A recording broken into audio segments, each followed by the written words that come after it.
பேசுவாங்க. மக்கள் கிட்ட அத மக்கள் தாக்கல் மத்தியில என்ன பார்ப்பாங்க? உங்களுக்கு மக்கள் தேர்தல் சமயத்துல யார் என்ன வாக்குறுதிகள் கொடுக்குறாங்க?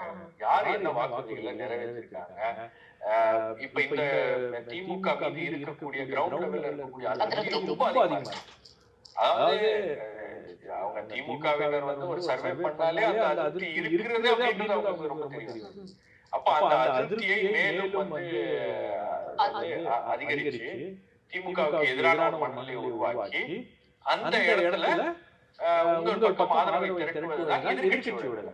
இதை அதிமுகவால செய்ய முடியல அப்படின்றதுதான் மெயின் ப்ராப்ளம். அதிமுக செய்ய முடியல அப்படின்னும் தாவேகா செய்கிறது. இந்த கரூர் சம்பவத்துக்கு பிறகு அவங்களுக்கு ஒரு பெரிய பின்னடைவு. இப்ப அது மீண்டு வந்து அடுத்தது அவங்க பண்றாங்க, என்னென்ன இஷ்யூஸ் எடுத்து அவங்க கையில பேசுறாங்க, எந்த இடத்துல அவங்களுக்கு இந்த இஷ்யூஸ் எல்லாம் மக்கள் மத்தியில ரெசனேட் ஆகுது, மக்கள் எப்படி கனெக்ட் பண்றாங்க அப்படின்றதெல்லாம் பார்த்துதான் உங்களுக்கு இந்த தேர்தல்